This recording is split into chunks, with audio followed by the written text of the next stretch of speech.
बिस्मिल्लाहिर्रहमानिर्रहीम। अस्सलाम वालेकुम। मेरा नाम है अमजद और आप देख रहे हैं मेरे यूट्यूब चैनल हकीकी न्यूज़ 2.0। आसिया की ज़िंदगी के बारे में कुछ मालूमात। आसिया सिद्दीकी ने बहुत सख्त ज़िंदगी गुजारा है, क्योंकि उनको जाहिर सी बात है बहुत ज़्यादा उनको तकलीफ उठाना पड़ा। उनकी पैदाइश जो 1972 में वो पैदा हुए थे। पैदा होने के बाद 1991 में गए अमेरिका पढ़ने के लिए, क्योंकि उनको न्यूरो साइंटिस्ट बनना था। तो वो गए वहाँ पर पढ़ने के लिए और तकरीबन 9 साल 10 साल बाद तकरीबन वो पढ़ के 2001 में पाकिस्तान आ गए थे। पाकिस्तान आने के बाद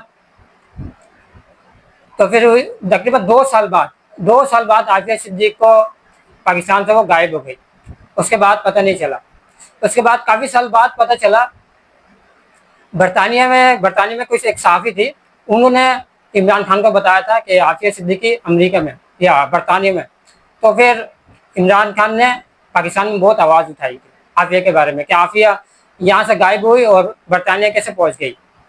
मगर यहाँ के हुक्मरानों ने कुछ भी नहीं किया। हालांकि यहाँ के हुक्मरानों को करना चाहता है, हालांकि बहुत सारी बातें इन्होंने बोली है कि हम करेंगे, हम वकील देंगे, हम सब कुछ करेंगे, मगर किसी ने कुछ भी नहीं किया। उसके बाद आसिया सिद्दीक को बरतानिया से अमेरिका लेके गए और अमेरिका के जेल में वहाँ पर इनको रखा। उसके बाद केस चलाया गया।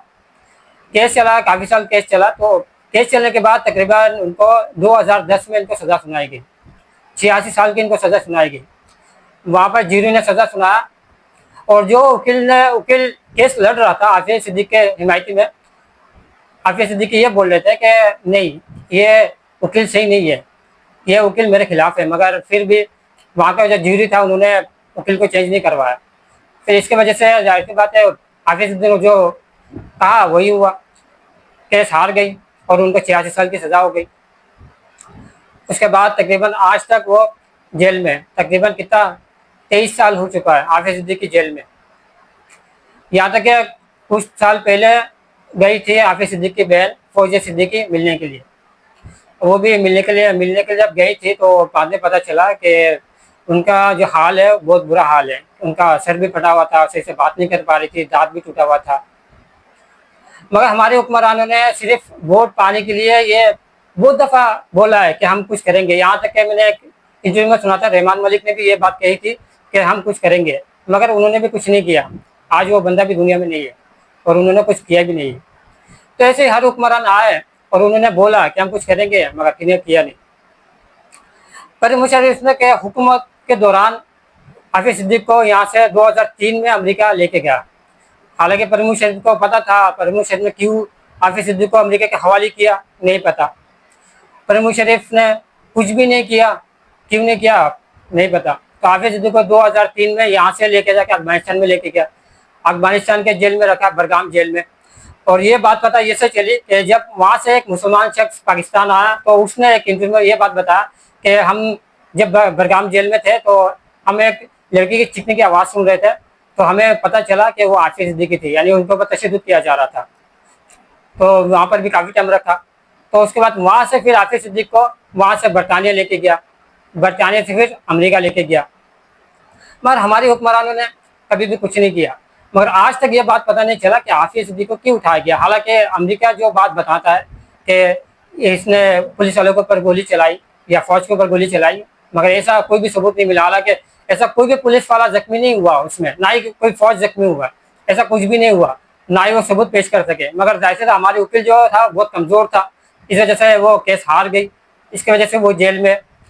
न्यूरो साइंटिस्ट होना बहुत बड़ी बात है, क्योंकि ये जो पढ़ाई है बहुत मुश्किल पढ़ाई होता है जो आसिया सिद्दीक ने किया। हालांकि ये आसिया सिद्दीक को काम में भी लिया जा सकता था पाकिस्तान के लिए, मगर परवेज़ मुशर्रफ ने क्यों किया ये आज तक पता नहीं चला। हालांकि आज परवेज़ मुशर्रफ भी खुद दुनिया में नहीं है, मगर उन्होंने ये काम क्यों किया किसी को पता नहीं है, और जिसको पता है तो वो बताएगा नहीं। यहाँ तक के और एक भी हमारा साइंटिस्ट था अब्दुल कदीर खान, उन्होंने जब उनकी भी एक गलती पकड़ी गई तो उन्होंने उनको भी मांगा गया था, अमेरिका ने मांगा था, मगर उनको हवाले नहीं किया था। पाकिस्तान में उनको नज़रबंद कर दिया था, मगर आसिया सिद्दीक को हवाले कर दिया था। उनके 3 बच्चे थे, 3 बच्चों में से एक बच्चे का इंतकाल हो गया था, एक बेटा भी मौजूद है, और एक बच्चे का जो मुझे मालूमात मिला था कि एक बच्चे को अमेरिका ने किसी के हवाले कर दिया था, तो वो अमेरिका लेके चलेगा। तो बाकी में ये कहाँ तक सच है, बच्चा लेके क्या नहीं लेके मालूम नहीं है। मगर आसिया सिद्दीक अभी भी अमेरिका के जेल में और वो बहुत सख्त में सख्त, बहुत ज़्यादा सख्ती में, क्योंकि उनको एक तहखाने में रखा गया। क्योंकि जब कुछ लोग वहाँ उनसे मिलने के लिए गए थे तो उन्होंने बताया कि आतिफ सिद्दीकी को ऐसे तहखाने में रखा जाता है जहाँ पर एकदम अंधेरा होता है, और जाहिर सी बात है जब अंधेरा होता है खौफनाक जगह होगा वो, और उनको तशद्दुद किया जाता है, बहुत ज़्यादा तकलीफ दिया जाता है। अब यहाँ तक कि ये भी कहा जाता है कि उनको ऐसा ऐसा इंजेक्शन लगाया गया या फिर ज़हनी तकलीफ दिया गया जिसकी वजह से उनकी दिमागी हालत भी बहुत ज़्यादा ख़राब है। ये अमेरिका उनके साथ ऐसा क्यों किया, ये आज तक पता नहीं चला, ना ही किसी और को पता है। ये अल्लाह बेहतर जानता है। बाकी जो जितने पाकिस्तान में अवाम है वो कभी कभी सिर्फ इनके बारे में बात करते हैं, कभी कभी जब भी इनके बारे में बात होती है थोड़ी बहुत तब भी वो अवाम बात करती है। यानी जब फौजी सिद्दीकी मिलने के लिए गए थे तब अवाम सोशल मीडिया में बात चली थी, वैसे वैसे कभी भी कोई भी बात नहीं उठाता है। हालांकि आफिया सिद्दीकी पाकिस्तान की बहन है तो उस हिसाब से तो अब पूरे आवाम को एहतजाज भी करना चाहिए उनके हिमायती में, मगर ऐसा किसी ने भी नहीं किया। चाहे किसी को फिक्र नहीं है। और एक लड़की है जो अमेरिका में रहती है, जो मलाला यूसुफजई है, वो औरतों को हिमायती में बहुत ज़्यादा बात करती है, मगर आज तक आफिया सिद्दीकी के बारे में बात नहीं करती है। क्योंकि जाहिर सी बात वो भी अमेरिका को गोद में जाके बैठी हुई है, वो अमेरिका के खिलाफ बात नहीं तो नहीं करेगी। तो इसलिए आफिया सिद्दीकी के लिए आप लोग दुआ कीजिए कि अल्लाह चाहे कि दे कि वो बाइज्जत बरी हो जाए। तो आप मेरे वीडियो को लाइक कीजिए, सब्सक्राइब लाजमी कीजिए। खुदा हाफिज़।